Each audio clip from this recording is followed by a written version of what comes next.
Hi, I'm Glenn Wakeman, and I've built businesses around the world. I've done startups.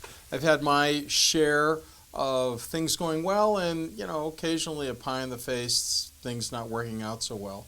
So I was asked recently about the process of building a company, and particularly when it's a startup, and what do you do when you simply can't carry on anymore? What do you do when frankly, you're out of cash, or your customers aren't buying what you're selling, your suppliers aren't performing, your employees are revolting, you're no longer seen as a, let's say, quirky genius, more like perhaps a polite version of clown, something like that.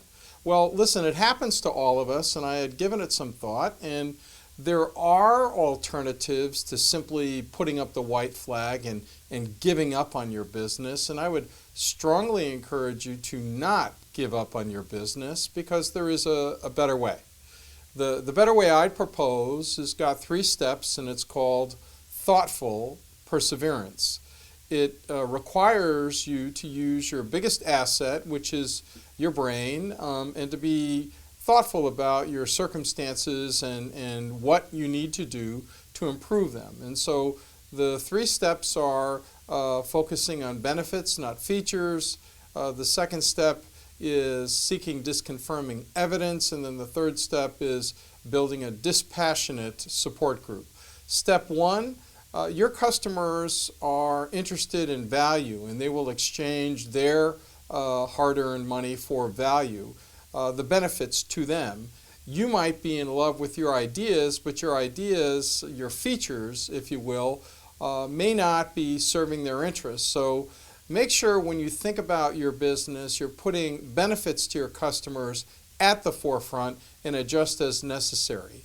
You might need a tool to help you adjust, and that is seeking disconfirming evidence. Whenever you form a point of view about something, it's pretty easy to find data that will support what you already think. But if your business isn't performing well and it's not where you need it to be, then that's really not helpful because, let's face it, it's just not working.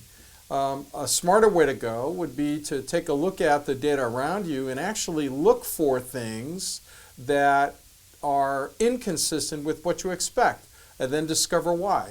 Perhaps your pricing is wrong. Perhaps your timing is wrong. Perhaps the way your product is presented is not as attractive as you think. There are any number of reasons, but the answers are not in identifying things you already agree with. The answers can be found in identifying things you're unaware of. So seek disconfirming evidence.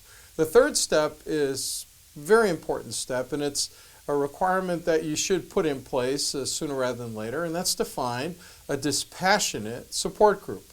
Listen, all of us get fatigued, all of us get down, all of us get to a point where we just think we can't carry on anymore. It's not enough that you have people disagree with you. They also need to be constructive and supportive. But they can't be yes men or yes women. They need to have the courage, and they need to have your trust, and they need to be unafraid to challenge you.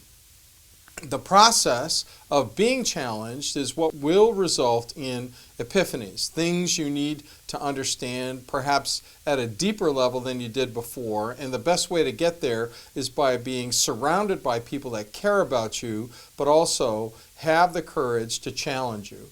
So when you're ready to give up on your business, don't. Use your brain. Figure out a different way to go, follow this 3-step process, and your results will get there, I promise. Carry on. Entrepreneurship is very difficult, but it is possible, and if it was easy, everybody would do it. So please, follow the 3 steps. You want to make sure you're focused on benefits, not features, seek disconfirming evidence, and then build a dispassionate support group. Thank you for your attention.